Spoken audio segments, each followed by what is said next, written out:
जय गुरुदेव। गुरु ब्रह्मा गुरु विष्णु गुरुदेवो महेश्वरा, गुरु साक्षात पर ब्रह्म तस्मै श्री गुरुवे नमः। सर्वप्रथम मैं अपने गुरु जी के चरण स्पर्श करके आरंभ करती हूँ।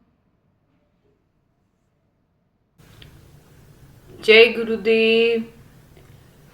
हम इस वीडियो में 45 देवताओं का अध्ययन कर रहे हैं। वास्तु पुरुष के शरीर पर स्थित 45 देवताओं का अध्ययन किया जा रहा है।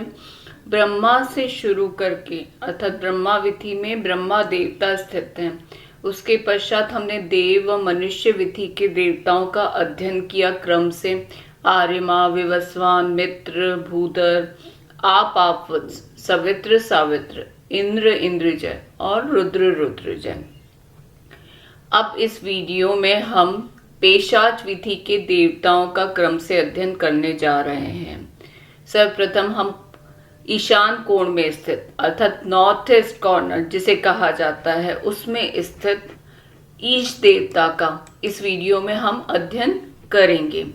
ईशान कोण में 3 देवता स्थित हैं अर्थात ईशान कोण में उदिति, ईश व पर्जन्य देवता पेशाच विधि में स्थित हैं। ईशान कोण के सारे गुण आपको ईश देवता में मिलते हैं। पूरी ईशान कोण को यदि ईश का पद सकारात्मक ऊर्जा से आवेशित होता है तो आपको सारे फल शुभ प्राप्त होते हैं।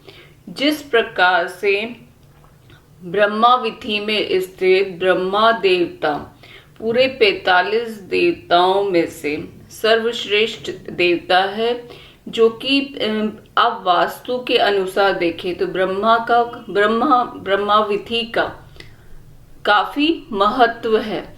उसी प्रकार से ईशान कोण में ईश देवता जो हैं वह ब्रह्मा के पश्चात ईश देवता ही है। ईश का पद ही है जो सबसे महत्वपूर्ण पद है। कहने का तात्पर्य यही है कि जैसे ब्रह्म स्थान का 45 देवताओं में पूरे वास्तु में काफी महत्व होता है, उसी प्रकार ईश देवता का महत्व भी है वास्तु में। विश्वकर्म प्रकाश ग्रंथ में ईश देवता का नाम शिखी दिया गया है और शिखी का अर्थ होता है अग्नि। चेतना का वह स्तर जहां जाने से संकल्प पूरे होते हैं। ईश का पद ही वह पद है जहां पर रहने से व्यक्ति की सारी इच्छाएं, कामनाएं, सारे संकल्प पूरे होते हैं।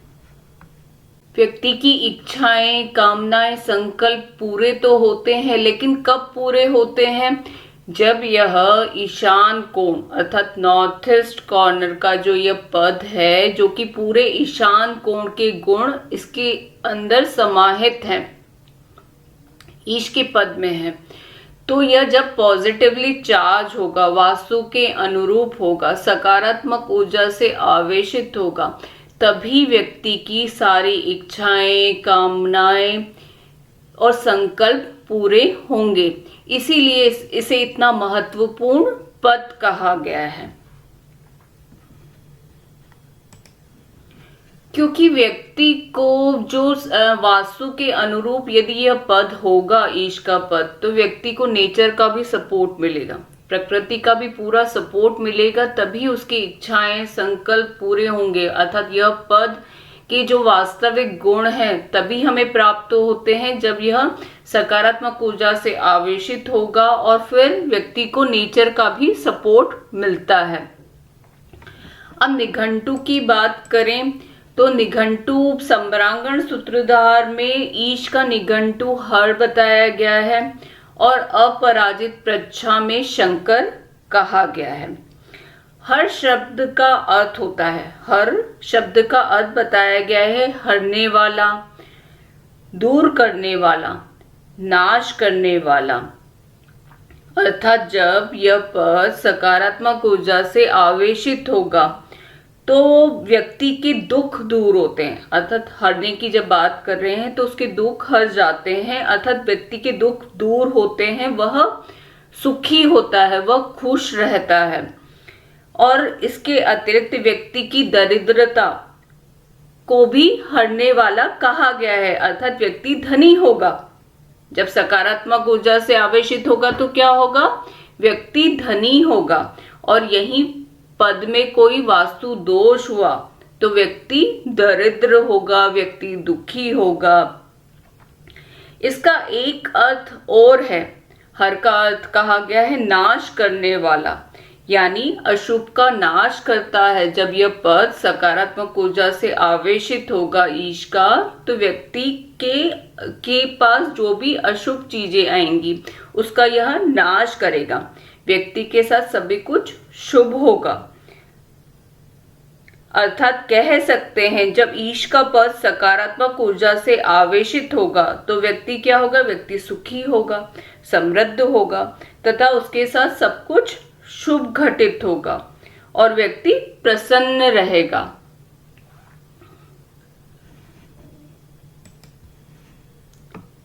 इसके अतिरिक्त ईश शब्द का अर्थ होता है ईश्वर, स्वामी, राजा, शासक, बलवान, सर्वश्रेष्ठ आदि बताया गया है।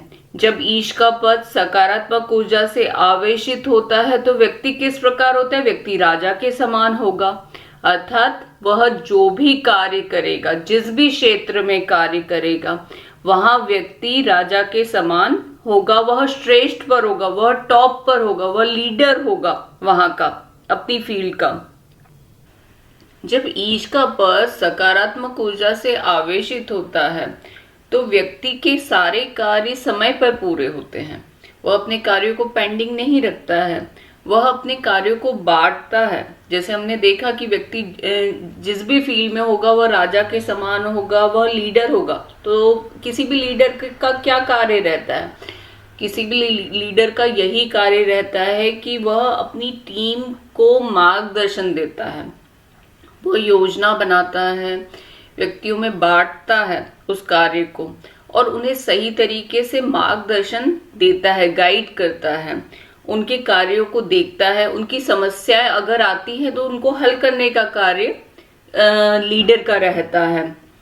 और इस तरीके से सारे काम जब वो बांटता है और उनको सिर्फ उनकी कार्यों को मार्गदर्शन देता है तो कार्य जल्दी पूरे हो जाते हैं, उसके कार्य पेंडिंग नहीं रहते हैं, समय पर पूरे होते हैं।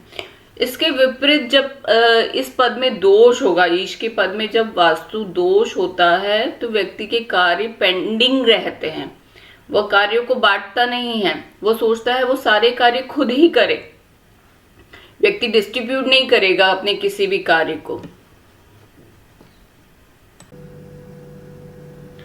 जब ईश का पद शुभ होता है तब व्यक्ति की कामना व इच्छाएं पूरी होती है, यह हमने देखा अभी। व्यक्ति शासक रहता है, अर्थात राजा के समान रहता है, व्यक्ति शासक के गुण रखता है जब यह पद शुभ होता है। व्यक्ति बलवान होता है, व्यक्ति सभी कार्यों करने में सक्षम होता है, तभी उसके कार्य सभी पूर्ण होते हैं। वो सारी रिस्पॉन्सिबिलिटीज खुद नहीं लेता, वो डिस्ट्रीब्यूट करता है और उनको मार्गदर्शन देता है और जिससे कि उसके कार्य पूरे होते हैं।